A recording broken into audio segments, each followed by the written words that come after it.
Agradecerles, Recording in Progress, got it. Agradecerles a Dana y a los organizadores de los seminarios del INFIE por la invitación, una linda oportunidad para compartir lo que conocemos, tener un ida y vuelta, incluso como miembros de institutos que tienen una disciplina, que comparten disciplina, ¿no? La fisiología vegetal. En este seminario, les voy a contar titulado Macroautofagia y microautofagia en plantas, control mutuo de la homeodinámica de la vacuola. En realidad esto les estoy contando el final, o sea, les estoy spoileando el seminario. Lo organicé de forma tal de, primero introducir un poco autofagia en general y en plantas, comentarle algunas de las líneas que veníamos trabajando en el grupo y que otorgaron un marco conceptual a los experimentos que planteamos después y que hacen referencia a distintas fuentes de nitrógeno, a los efectos de distintas fuentes de nitrógeno sobre el proceso de autofagia, y que nos condujeron a plantearnos esta pregunta que hoy les comparto aquí como título de la presentación. Autofagia, como la etimología claramente lo indica, es un proceso de autodigestión que está conservado en las células eucariotas. Este proceso media la degradación de componentes celulares y cumple funciones importantes en lo que es el control de la homeodinámica de la célula y en las respuestas a condiciones de estrés.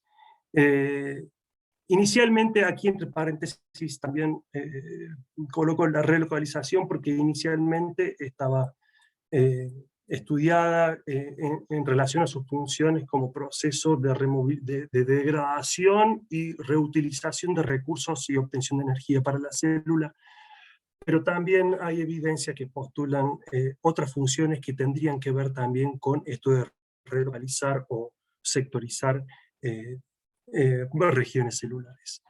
Voy a minimizar, esperen que corra la ventanita, ahí está.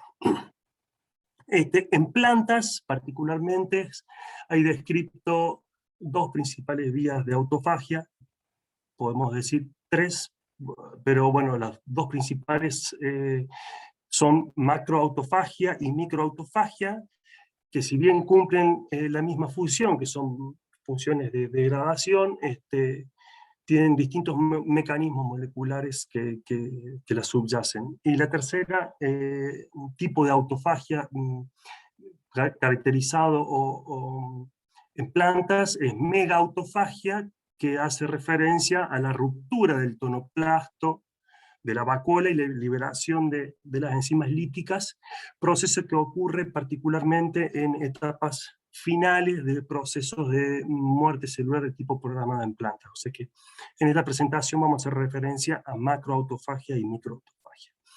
Macroautofagia es la más estudiada en eucariotas en general, involucra la formación de una vesícula de doble membrana particular denominada autofagosoma, que engloba el material celular y lo transporta hacia la vacuola, donde fusiona su membrana externa y libera esa vesícula interna para su degradación. Esta vesícula interna y su cargo reciben el nombre de cuerpo autofágico. Y de microautofagia, comparativamente con macro, se conoce muy poco.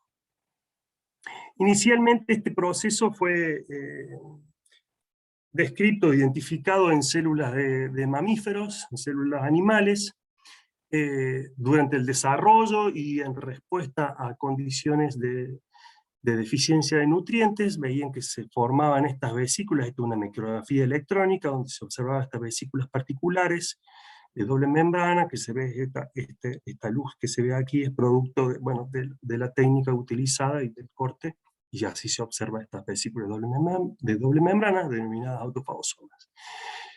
Y ya en aquellos años, estamos hablando de alrededor de la década de 60, 1966, Christian de Duve y Christian de Duve recibe el premio Nobel en 1974 por su descubrimiento del lisosoma, y es quien acuña el término autofagia. Y ya en este tiempo, con estas observaciones morfológicas, ya proponen funciones para este proceso, que tienen que ver con la nutrición bajo condiciones desfavorables de nutrientes, la diferenciación celular, el self-clearance de las células muertas, funciones que hoy las tenemos más estudiadas. Pero en aquel entonces esto era muy interesante porque eran postulaciones, ya que no, ¿cómo podían llegar a confirmar estas hipótesis? Solo por observaciones morfológicas. Y aquí es donde vienen los trabajos, particularmente del profesor Yoshinori Ozumi, y otros grupos de trabajo también, que optimizan una metodología para poder hacer un screen de poblaciones de levadura.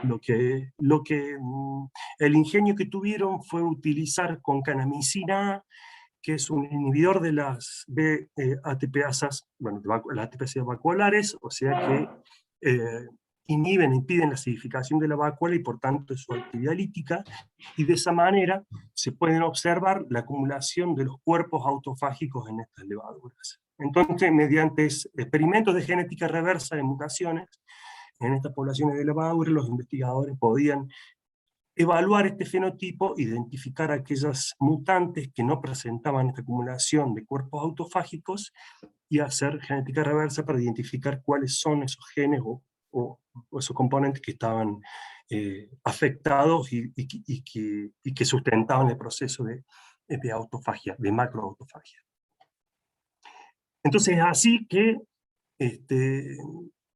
estos conjuntos de trabajo permitieron la identificación de los genes de las proteínas que cumplían funciones importantes dentro de todo el proceso de autofagia, desde la inducción del proceso, el crecimiento, la elongación de esa vesícula de doble membrana, la especificidad cargo, porque empezaron a observarse que había adaptadores que participaban en la selectividad de los componentes a ser degradados por este proceso, y el transporte y función de estas vesículas hacia la vacuola para su degradación. Entonces, estos descubrimientos asimismo permitieron el desarrollo de metodología molecular que permitió el monitoreo de este proceso y así estudiar las funciones fisiológicas que cumple en los eucariotas. Particularmente, Yoshinori Ozumi fue galardonado en el año 1996 justamente por sus estudios en levadura que permitieron grandes avances para la fisiología y la medicina. Estas mismas herramientas, estas mismas herramientas moleculares son ampliamente utilizadas en plantas.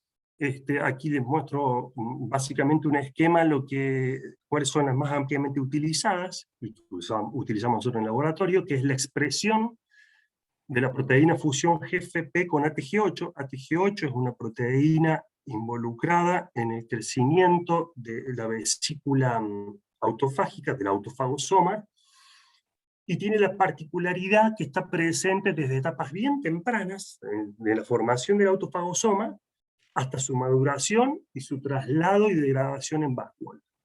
Por eso es que se la utiliza para marcar el proceso de autofagia. Entonces, fíjense aquí, en este esquema, bueno, tenemos ATG8 fusionado con GFP. ATG8, cuando el proceso no está activo, es una proteína soluble que se encuentra en el citoplasma. Estas son células de la raíz, así se ve. Cuando se induce autofagia, esta proteína se lipida y trasloca la membrana del autofagosoma, y se empieza a ver los autofagosomas como estas vesículas. Esta es una condición inductora de autofagia. Además, esta construcción permite evaluar no solo la formación de los autofagosomas, sino el flujo a vacuola de estos autofagosomas. Fíjense aquí, esto es un Western blot usando anticuerpos anti-GFP. Esta proteína, bueno, con el Western blot identificamos la proteína fusión y se observa la liberación de GFP en condiciones inductoras de autofagia. Esto es una planta background wild type que expresa esta proteína fusión, condición control, inductora de autofagia, se induce la liberación de GFP, producto de la degradación de esta proteína, y en este caso es la expresión de esta fusión en un background mutante ATG5 y donde no se observa esa liberación de GFP, lo cual indica que el turnover de esta proteína es dependiente de autofagia. Y por último contarles, bueno, esto es lo que mencionamos anteriormente, tratamientos con un inhibidor de la acidificación de vacuola, se pueden observar los cuerpos autofágicos en una planta wild type, mientras que una mutante ATG que no forma autofagosomas, que no tiene flujo autofágico, no se observan esos cuerpos autofágicos adentro de la vacuola. Entonces, con este conjunto de herramientas ha permitido estudiar, bueno, no solo la modulación del proceso frente a las tensiones del ambiente o distintos estímulos, sino también identificar funciones fisiológicas. Y en este esquemita muy lindo, bueno, solamente para tener mostrarles, digamos, la diversidad de estímulos ante los cuales el proceso de autofagia responde y se modula, y para cumplir también una diversidad de funciones en función de ese estímulo. Esta capacidad esta capacidad de funciones del proceso tiene cabida gracias a que es un proceso que es selectivo. Parte de esa de las moléculas o de los estímulos que modulan el proceso de autofagia se ha postulado especies activas del oxígeno, que tienen una dinámica muy particular en distintas condiciones ambientales, y en este sentido en el laboratorio está terminando su tesis Alejandro Enet, que ha venido estudiando cómo distintas especies activas del oxígeno modulan diferencialmente el proceso de autofagia, y que en este momento está en redacción de un manuscrito que tiene resultados muy interesantes, Alejandro.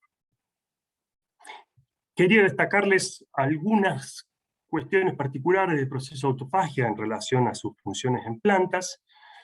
Una de ellas, y que el laboratorio de Salim Masclot ha tenido particular participación en esto, es su rol no solo en la resistencia al estrés, en respuesta a condiciones de deficiencia de nutrientes, sino también durante la senescencia y en los procesos de removilización de nutrientes en estas condiciones. En este esquema bueno, es un resumen del trabajo, parte del trabajo que ellos han venido haciendo, donde demuestran que las plantas mutantes, silenciadas para el proceso de autofagia, mostraban afectado su capacidad de removilizar el nitrógeno a las semillas. Y esto tiene particular importancia en lo que hace referencia a la producción de alimentos, particularmente a aquellos cultivos de producción de granos, porque tiene un impacto no solo en la productividad de las plantas, de los cultivos, sino también en la calidad de los mismos, ya que podemos estar hablando contenido de proteína en grano, en este sentido. De hecho, esta falta de removilización correlaciona también en estas mutantes con acumulación de proteínas ribosomales, acumulación de fragmentos de peptídicos que, debido a una degradación parcial de rubisco, etc. Otra función muy interesante asociada al proceso de autofagia y que ha sido estudiada más recientemente es su rol en la programación celular o en los destinos celulares. Se ha visto que autofagia acompaña los mecanismos que subyacen a estos programas, y hablamos principalmente de lo más estudiado, que son programas transcripcionales.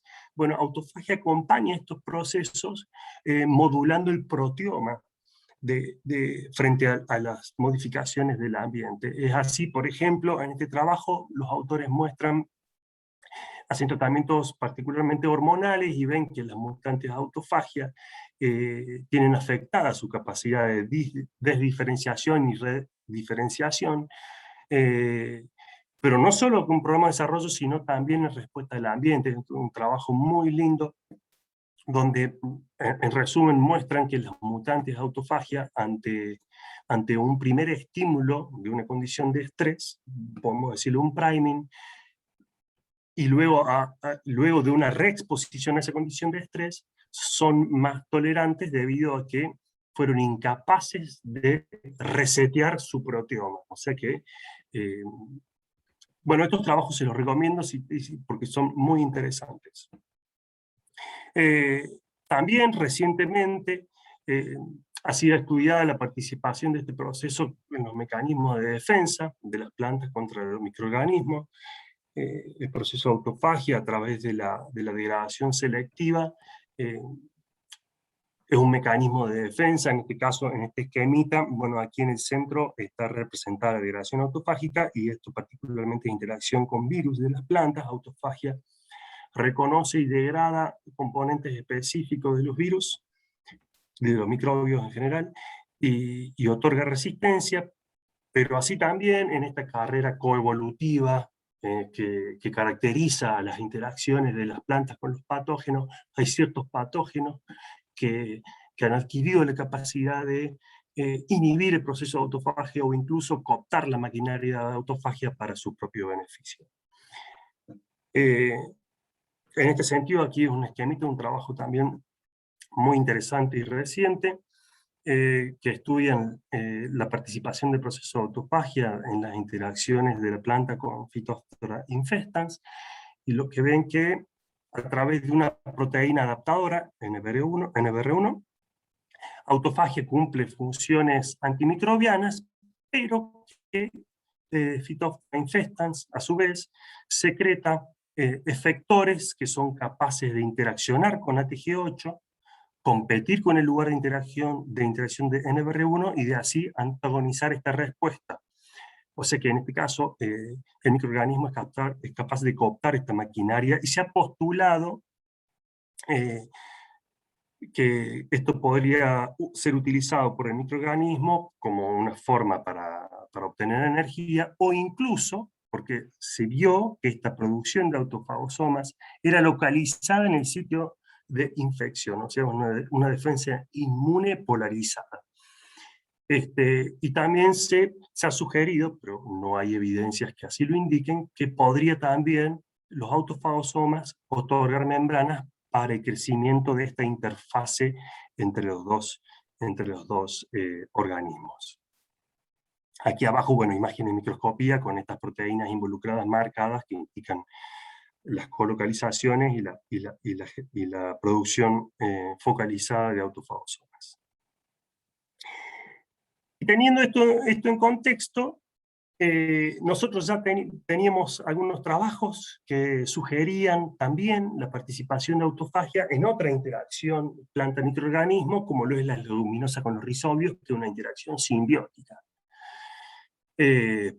Bueno, brevemente les comento para que no sepan, una interacción que ocurre entre leguminosas y bacterias específicas, denominadas ese grupo en general rizobios, que con estas interacciones como una interacción compatible, ocurre la infección y se genera la formación de nódulos donde ocurre la fijación biológica del nitrógeno. Lo que pudimos ver es que raíces transgénicas que tenían silenciamiento de genes que participan en autofagia, esta interacción se veía afectada. Y lo interesante de esta interacción simbiótica es que involucra un reprogramado celular para la formación de un nuevo órgano, como lo es el nódulo, precisa de la modulación fina de las respuestas de defensa, que también están caracterizadas durante el proceso de infección por parte del rizobio en la planta. Y por otro lado, que esta interacción simbiótica ocurre solamente en condiciones de deficiencia de nitrato, ya que el nitrato es un inhibidor de esta interacción simbiótica. Entonces, todas estas condiciones, en realidad todos estos procesos y estas condiciones, involucran el proceso de autofagia. En este sentido, bueno, tenemos 2 estudiantes en el laboratorio que están en la puerta del laboratorio esperando poder ingresar a hacer la tesina, bueno, con todo esto pandemia de por medio, bueno, Lourdes, que va a estudiar un poco más en profundidad. Ya sabemos que autofagia cumple un rol en la interacción simbiótica y queremos profundizar un poco en estudiar esas funciones. Y Pedro, que está estudiando la respuesta de autofagia frente a los niveles de nitrato. Porque una pregunta en este marco conceptual que les estoy mostrando, una de las preguntas del grupo era si autofagia, ¿qué está sensando autofagia o cuál es el estímulo que modula autofagia en una condición de deficiencia de nitrógeno? Si es la deficiencia de nitrógeno o es la deficiencia de nitrato lo que está disparando este proceso. Yo esto se los cuento porque ahora vienen los resultados, que este fue el contexto, digamos, el marco conceptual por el cual empezamos a evaluar durante el postdoc distintas formas o distintas fuentes de nitrógeno para ver si si la actividad autofágica respondía particularmente a alguna de ellas. Y es así que es por esto que evaluamos entre ellos la respuesta de autofagia frente a la nutrición por amonio, y que es lo que les voy a contar ahora, y que después nos termina llevando al título que les mostraba aquí. Básicamente, empezamos a evaluar, bueno, distintas fuentes de nitrógeno, les voy a mostrar particularmente el amonio, que nos llamó mucho la atención, porque se observaba una gran acumulación de autofagosomas en las raíces de las plantas crecidas con amonio. Acá tenemos raíces, imágenes de plantas crecidas con amonio sin sacarosa o con sacarosa, nitrato con sacarosa, sin sacarosa. ¿Por qué con sacarosa? Porque una de las cuestiones asociadas al estrés por amonio es que el estrés por amonio consume mucho carbohidrato, no solo para su asimilación, sino también porque el amonio hay un alto flujo de amonio porque es muy tóxico para la planta. Y eso correlaciona con el fenotipo de toxicidad de la planta. Entonces, la toxicidad por amonio es aumentada en condiciones, por ejemplo, de baja energía lumínica o sin sacarosa. Y eso lo observamos aquí con la producción de autofagosomas. Si alguna, yo no sé si alguno de ustedes ha observado autofagia, pero bueno, esto nos llamó mucho la atención porque no es muy común ver tanta producción de autofagosomas. Por ese motivo también hicimos microscopía electrónica para estar seguros de que lo que estábamos viendo eran autofagosomas y que tuvieran morfología normal y estuvieran cerrados. Fíjense aquí, esto es una ampliación de una imagen de estos autofagosomas, cómo se ve esta forma de anillo típica de los autofagosomas. Esta es una cuantificación de los autofagosomas. Pudimos ver una de las cuestiones que pensábamos que podían ser agregados de GFP. Suele ocurrir de que cuando uno expresa o sobreexpresa una proteína asociada a GFP, el GFP se puede acumular y puede aparecer puntos brillantes. Pero veíamos que no, que eso es autofagosomas, esto es expresión de GFP en un background wild type, y esto es GFP-TG8 expresado en una mutante de TG5, y fíjense cómo se ven esas acumulaciones de GFP que son muy distintos a lo que veíamos con los autofagosomas. Otra cuestión que nos llamó poderosamente la atención es que en estas condiciones de estrés severo por amonio, donde veíamos como una gran acumulación de autofagosomas en el citoplasma, lo que estaría indicando una inducción del proceso, cuando evaluamos el flujo, comparemos aquí, estos recuerden esta metodología, esto es un Western blot anti-GFP de plantas que expresan GFP-TG8, esta liberación de GFP ocurre producto del flujo autofágico, y vemos que las plantas que tienen amonio tienen menos flujo que las plantas crecidas con nitrato, opuesto o contradice de alguna manera a lo que podríamos haber esperado dado este resultado. Esto es una cuantificación, se hace una cuantificación, se evalúa el ratio, la relación entre FreeGSP y la proteína fusión, como una forma de evaluar el flujo. Entonces acá pensamos dos opciones, o el flujo está afectado, o la degradación adentro de la vacuola está afectada en estas condiciones, lo cual también era posible. Entonces hicimos tratamientos con concanamicina, para corroborar si era diferencias en los niveles de degradación o si era una cuestión de flujo. Y fíjense aquí arriba, esto es una raíz de una planta crecida en nitrato, a la cual la incubamos con concanamicina y en oscuridad, por lo cual se acumulan estos cuerpos autofágicos marcados con la flechita blanca. Y esta es una planta que creció en amonio, y fíjense que hay muy pocos, y de hecho sí vemos muchos autofagosomas todavía. Y esta es una cuantificación de ello, por lo cual estos resultados nos están indicando que en realidad hay una cuestión asociada a las últimas etapas del proceso del flujo autofágico, como pueden ser la fusión a vacuola. Entonces, bueno, ¿qué sabemos respecto a los mecanismos que soportan o que sustentan la fusión de autofagosomas a vacuola? Y acá hay un crosstalk entre los componentes involucrados en el tráfico de endosomas canónico y el tráfico de autofagosomas. Ya en levaduras y animales había reportes que indican justamente la conservación de estos componentes que participan en la fusión de vesículas a vacuola y que participan también en el flujo autofágico. Entonces, bueno, vamos a evaluar cómo están estos componentes. Para ello hicimos un microarreglo y evaluamos algunos de esos componentes que participan en el tráfico endosomal y que algunos de ellos ya habían sido descritos en otros sistemas como levaduras y animales. Y fíjense, el que veíamos en este análisis, este componente del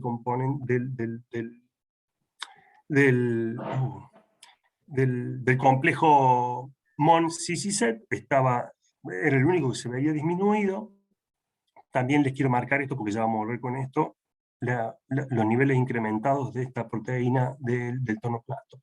Pero bueno, veíamos que este componente, que es un componente que participa en la maduración de endosomas tempranos a tardíos, y que eso es un requerimiento para la fusión de los endosomas a vacuola, estaba a sus niveles de expresión reducidos. Esto lo evaluamos también por real time, y a su vez incluimos una condición donde el flujo de autofágicos sabemos que está incrementado, como lo es una condición de deficiencia de nutrientes.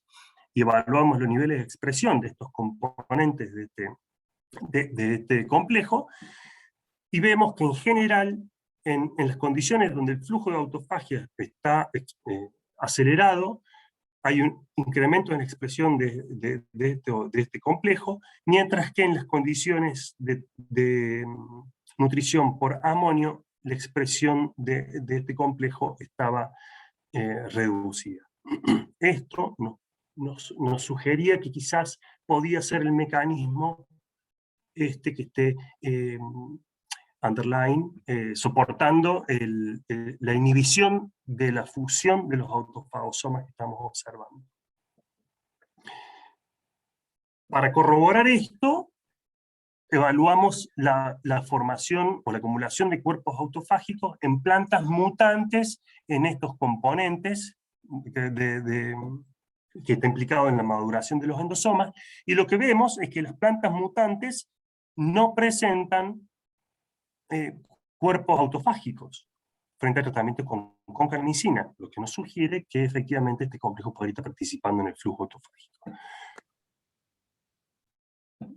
Hicimos una cruza de estas plantas mutantes con plantas que expresan esta construcción reportera autofagia, y evaluamos la formación de autofagosomas, y lo que vemos es que tanto en condiciones de nutrición por amonio se acumulaban autofagosomas, pero también en condiciones control, condiciones en las que usualmente no se observa acumulación de autofagosomas, lo cual también nos está reforzando la idea de que esta acumulación de autofagosomas puede deberse a que el flujo, los eventos tardíos en ese flujo, como lo puede ser la fusión de los autofagosomas a vacuola, está impedido, entonces los autofagosomas se acumulan en el citoplasma.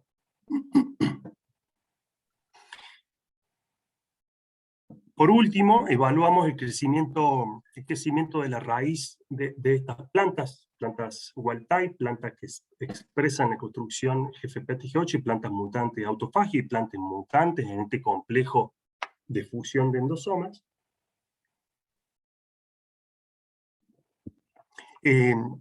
Evaluamos el crecimiento de esta raíz. El crecimiento de la raíz es un parámetro que se utiliza mucho para evaluar la susceptibilidad y tolerancia a condiciones de amonio, porque, no se los dije, el estrés por amonio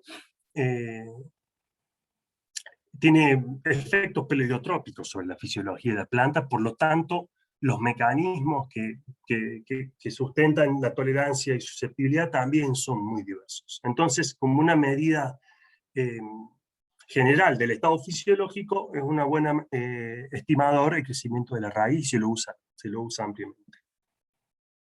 Entonces, bueno, aquí tenemos la imagen del fenotipo de las raíces, cómo crecen en estas condiciones, aquí tenemos la cuantificación por genotipo en las distintas condiciones. Básicamente fíjense cómo las mutantes de autofagia y las mutantes de CCZ fueron más susceptibles a condiciones intermedias, tanto de toxicidad por amonio también como de deficiencia de carbono en las condiciones de nitrato menos sacarosa. Pero estas diferencias fueron mucho menores, no sé si existen, fueron menores en condiciones de estrés por amonio severo, aquí indicado por estas flechitas rojas. Y lo que postulamos para explicar esto es que en estas condiciones de estrés por amonio severo, en todos estos genotipos el flujo de autofagia estaba afectado. En las mutantes ATG5 y ATG2 no hay formación de autofagosomas, mientras que en las mutantes del complejo CCZ y en las wild type, los autofagosomas sí se forman, pero etapas posteriores están afectadas. O sea que en definitiva, en estas condiciones, el flujo está afectado en todas ellas. Perdón. Entonces aquí tenemos una esquemita que bueno, un poco representa estos resultados que les vengo mostrando, que es en condiciones con amonio hay una acumulación de autofagosomas en el citoplasma, producto en parte por defectos en etapas tardías del proceso que podrían deberse a una deficiencia o sí, en el complejo PI3K, en el complejo CCZ, involucrado en la función de estos autofagosomas a vacuola. Pero si esto es así, ¿qué pasa con el tráfico de vesículas? Estamos diciendo que el complejo CCZ está involucrado en la maduración de endosomas y en la fusión de esos endosomas a vacuola. Entonces evaluamos ¿qué ocurría en estas condiciones tóxicas de amonio con el tráfico endosomal? Para esto hicimos tinciones con FM464, esto es un marcador lipofílico que tiñe las membranas plasmáticas, y después, si uno sigue en el tiempo, puede analizar cómo esa membrana plasmática es internalizada a través de procesos endocíticos y transportada a través de las distintas vías, que puede ser el reciclado o puede ser su vía hacia vacuola. Entonces lo que vemos aquí, bueno, es una imagen de las células de la raíz teñidas con FM464 y observadas con microscopía confocal luego de 5 o 10 minutos o 50 minutos. Aquí lo que tenemos una cuantificación es una relación entre la fluorescencia de la membrana plasmática y la fluorescencia intracelular, o sea, esto es una relación que se utiliza como un análisis de evaluación de internalización de la sonda, y vemos que a tiempos tempranos no hay diferencias significativas en el proceso, por lo cual eventos tempranos endocíticos no estarían afectados por el estrés por amonio. Y después etapas más tardías, si uno espera bueno, en este caso 100 minutos, 2 horas, se empieza a ver estos endosomas, llegan hasta la vacuola y entonces empieza a teñirse la membrana de la vacuola, producto de la membrana esa endosomal. Y lo que observamos es que nos costaba más observar en plantas que venían crecido con amonio esta tinción del tonoplasto. Pero además de eso, que es aquí con estas flechitas triangulares, pero además veíamos que en estas células de la raíz aparecían vesículas, dots, teñidos con FM464 en el lumen de la vacuola. Una de las cuestiones que pensamos con esto era que como, bueno, no nos costaba ver la tinción del tonoplasto, pero sí veíamos vesículas rojas adentro de la vacuola, quizás autofagia, que veíamos que se acumulaban esos autofagosomas, era para degradar esos endosomas que no se estaban funcionando en la vacuola, y de hecho en animales eso está reportado y se denomina anfifagia. Hicimos entonces tinciones con FM464 en plantas reporteras de autofagia crecidas en condiciones con amonio, pero no observamos colocalización, o sea, no teníamos indicios de que estos autofagosomas tuvieran endosomas en su interior. Cuando esperábamos más tiempo, esto es una tinción 4 horas luego de la tinción con FM464, veíamos que las plantas que crecidas con amonio se veía más fácilmente el tonoplasto en la célula de la raíz, pero fíjense en la acumulación de estas vesículas rojas. Entonces quizás parte de ese retardo que veíamos en la tinción del tonoplasto pueda deberse también a una remoción de la sonda desde la membrana del tonoplasto. Entonces, esto nos sugería que podría haber un proceso de tipo microautofagia que estuviera invaginando y degradando porciones del tonoplasto. Pero bueno, ¿qué sabemos de microautofagia? Al comienzo del seminario les comenté que comparativamente con macroautofagia es muy poco lo que se sabe de microautofagia. Y particularmente debido a que no contamos con herramientas moleculares tan bien establecidas como el caso de macroautofagia. Y tampoco con plantas mutantes. ¿Por qué? Porque de los componentes que han sido identificados que participan en el proceso de microautofagia, entre ellos están componentes involucrados en los eventos de fisión y fusión de membranas, o sea que están involucrados en distintos procesos celulares, por lo cual mutantes de estos genes tienen efectos pleiotrópicos. Bueno, el término microautofagia, originalmente también acuñado por Christian de Duve, lo postulan, lo proponen, lo hipotetiza como el mecanismo por el cual se formarían las vesículas intralumenares de los cuerpos multivesiculares, que son late endosomas tardías.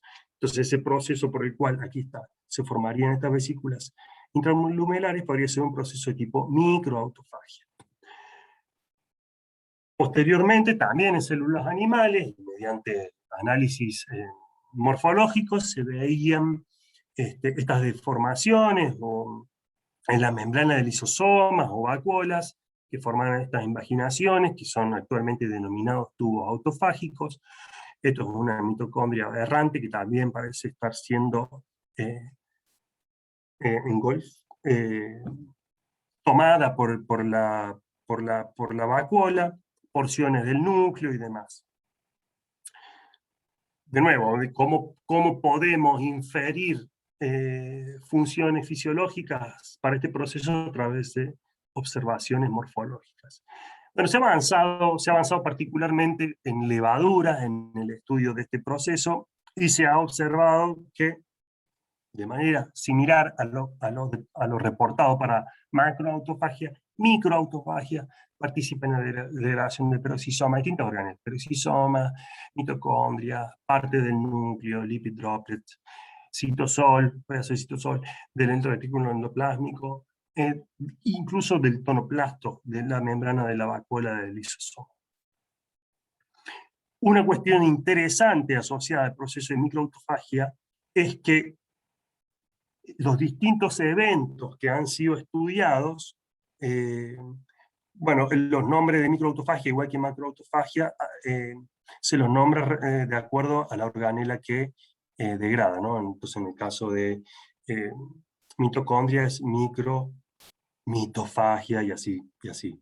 Pero una cuestión interesante asociada al proceso de microautofagia es que hay una diversidad de requerimientos moleculares que sustentan este proceso. En esta tablita está representado. O sea, hay eventos de microautofagia que no requieren de la maquinaria TG, otros que sí, otros que no requieren de la maquinaria ESCOT, y sí, y así sucesivamente. Y en plantas, bueno, ¿y en plantas qué sabemos? Bueno, menos aún. En este esquema es una revisión del año pasado, y en ese entonces había 3 reportes que evaluaban la función microautofágica en plantas. Uno de ellos era el tráfico de antocianinas a la vacuola, que involucraba la formación de estas protrusiones en el tonoplasto, que era independiente de la maquinaria TG, del complejo PI3K y de las proteínas SNER, BTI 11 y CYP22. Otro reporte del año 2018 que muestran cómo microautofagia participa en la degradación de cloroplastos enteros y que involucran la formación de esta estructura que contiene ATG8, que se denomina MIPA, y que aparentemente es un mecanismo similar al reportado en la degradación de peroxisomas por mitocondrias, por levaduras, degradación de peroxisomas en las levaduras, y que es dependiente de la maquinaria TG. Y otro trabajo más reciente, que es del año 2019, que es la inducción de microautofagia en respuesta a starvation, y que es dependiente de ATG2, ATG5 y ATG7. De nuevo, aquí mostrarles que la maquinaria molecular es muy diversa y hasta el momento no se ha consensuado en tal como ocurre con macroautofagia, ¿no? Y por último, contarles, y esto es muy interesante, una hipótesis, una idea que surge a partir de un trabajo del año 2020 en levaduras, donde observan la formación de estos tubos autofágicos, que son invaginaciones de la vacuola, en respuesta a condiciones de deficiencia de nutrientes, aquí, estas imágenes de aquí, donde postulan que microautofagia tendría como función, entre otras, pero importante, el control de la homeodinámica del tonoplasto, ya que estas condiciones donde se han observado la inducción de microautofagia son condiciones que también están asociadas a la inducción de macroautofagia, es decir,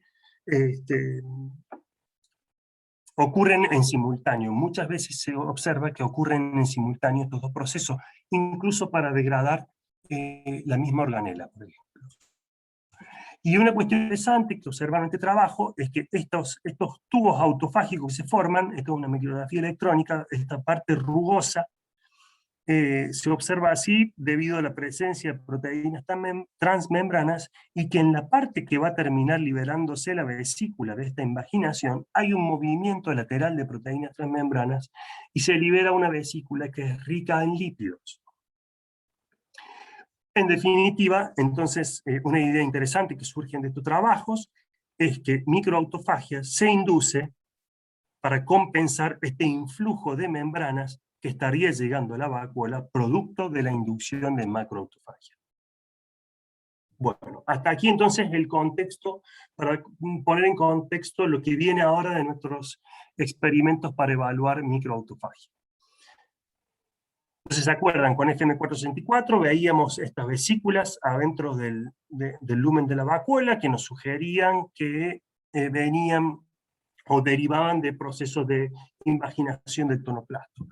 Estas son tinciones con SFM464 en plantas marcadoras, en este caso con CYP22, una proteína localizada en el tonoplasto de la vacuola, como pueden observar aquí, plantas crecidas de nitrato, y fíjense cómo en amonio, cómo se observan estas vesículas dentro del lumen de la vacuola, pero que no tienen o no se observó señal de la proteína del tonoplasto. O sea, estas vesículas, fíjense, esto es una cuantificación, esta acumulación, estas vesículas que están dentro de la vacuola no tienen esta proteína del tonoplasto, lo cual estaba de acuerdo con lo reportado en levaduras, que eran regiones ricas en lípidos. Y esto es una tinción para ver ATG8 de nuevo, para ver si veíamos ATG8, perdón, si veíamos que estas vesículas estaban dentro de autofagosomas, y vemos que no, porque de hecho estos autofagosomas están en citoplasma. Pero bueno, pero por otro lado, sabemos que la fluorescencia, si bien es bastante estable la degradación GFP, sabemos que su fluorescencia en medios ácidos es muy sensible. Entonces, repetimos estos experimentos de análisis de localización de proteínas del tonoplasto utilizando construcciones que tuvieron fusionado no GFP, sino las variantes rojas. Entonces, y además evaluamos otra proteína del tonoplasto, que es BAM711, que no sé si se recuerdan, en el análisis de microarreglos que hicimos, la expresión de este gen estaba bastante inducido en condiciones de amonio. Bueno, fíjense cómo se ve la morfología de la vacuola en células que son de la zona de elongación. Voy a sacar el puntero.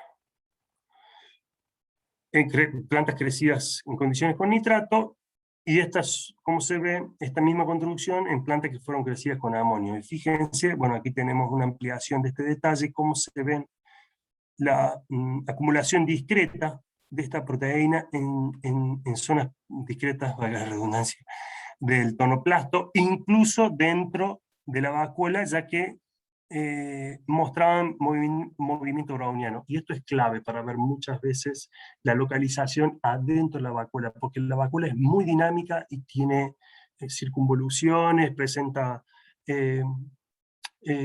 strands citoplásmicos y demás, que muchas veces uno puede pensar que está viendo cosas dentro de la vacuola y en realidad puede ser un canal citoplásmico que justo enganchamos en esa zona. Por lo tanto, es importante observar el movimiento de las cosas de la vacuola, ya que tiene un movimiento muy particular, que es un o sea, azaroso, y se denomina movimiento browniano.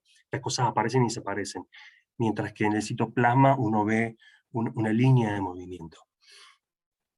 Bueno, y fíjense, no solo veíamos esta acumulación discrecional, sino que incluso también veíamos como invaginaciones, ya que no presentaban movimiento browniano, y acá esto está tildado. Pero bueno, me parece que mientras hablabas esto... ¿Por qué no se ve? Bueno, esto tenía la intención de ser una movie, donde se ve, ahí está, como en las flechas blancas indican el movimiento browniano de vesículas que aparecen, desaparecen y tienen un movimiento random, y en amarillo vesículas que estarían asociadas al tonoplasto. Esto mismo lo evaluamos en las plantas reporteras CYP22. Aquí podemos observar, bueno, una vesiculita que aparentemente está dentro de la vacuola, y acá en un videito podemos observar lo que parece ser justamente un tubo autofágico en el momento justo que libera una vesiculita. Una cuestión interesante que observamos con estas dos reporteras es que esto es un plot de la intensidad de fluorescencia de estas construcciones en células de la raíz de plantas crecidas con nitrato o amonio. Bueno, fíjense, esta es la intensidad, este es el tonoplasto, el tonoplasto, fíjense que además se ve el lumen que tiene también señal roja, y fíjense estas vesículas, la intensidad que tiene, o sea, producto de la acumulación de la proteína. Esto en las plantas BAM711, mientras que en la CYP22 la fluorescencia era menos intensa. Esto lo cuantificamos y podemos ver que las plantas reporteras BAM 711 mostraban mayor número de vesículas adentro de la vacuola y también un mayor nivel de fluorescencia, y esto tiene correlato con los niveles también de expresión que observamos inducidos de esta proteína en estas condiciones de amonio respecto CYP22, lo cual nos hace proponerla como un candidato para estudiar en análisis de tipo genómica funcional, cumpliendo un rol en el proceso de microautofagia. No obstante, una cuestión asociada también a estos niveles de fluorescencia es que si los niveles de degradación están siendo afectados o el pH de la vacuola varía en estas dos condiciones, de nitrato y amonio, estas diferencias en la fluorescencia podría deberse a eso y no a la acumulación de la proteína en el lumen. Además, con el objetivo de ver si logramos ver microautophagic bodies, hicimos tratamientos con concanamicina. No pudimos ver, no observamos cuerpos autofágicos derivados de un proceso de tipo microautofagia. Lo que sí pudimos ver es que la fluorescencia incrementó en ambas condiciones y seguía siendo mayor en amonio. Recuerden que la concanamicina inhibe la acidificación de la vacuola, o sea que con este tratamiento equipararíamos el nivel de pH en estas dos condiciones. Y lo que sí observamos, de nuevo, es esta acumulación discreta de la proteína en el tonoplasto, lo cual podría estar indicando que cumpliría funciones aún no reportadas en microautofagia, y esto es parte de lo que nos queda por hacer, ¿no? Pero también acá surge una cuestión interesante y que también tiene relación con esto de la hipótesis del acoplamiento entre macro y microautofagia para el control de la homeodinámica del tonoplasto. Entonces, en estas condiciones de amonio, de toxicidad por amonio, vimos que el flujo autofágico está inhibido, el flujo de los autofagosomas a vacuola está inhibido, o sea, el influjo de membranas a través de esa vía está disminuido, mientras que el proceso de degradación de esas membranas por un proceso de tipo microautofágico está inducido. O sea que habría un desbalance en los flujos de ingreso de membranas hacia ese tonoplasto. Entonces, esperamos que las vacuolas de estas células tengan menor contenido de tonoplasto. Entonces evaluamos esto. Una cuestión que no les mencioné, que forma parte también de los mecanismos identificados por los cuales el estrés por amonio afecta ese crecimiento de la raíz, está caracterizado que uno de los procesos a nivel celular es la elongación celular. Las células de las plantas crecidas con amonio son células más cortas. Parte de eso también porque se rigidiza la pared. Pero bueno, otro proceso involucrado muy importante en la elongación de la célula es, por un lado, el softening de la pared, y por otro lado es la dinámica vacuolar que hace la presión hidráulica que sostiene esa elongación, que son procesos que están acoplados. Bueno, como una forma de estimar el contenido de tonoplasto debido a este desbalance en el flujo de membranas hacia y desde el tonoplasto, evaluamos el número de los valves. Los valves son estructuras particulares que se observan en la vacuola, que son arreglos de la membrana del tonoplasto que tiene varias vueltas, que si bien son estructuras que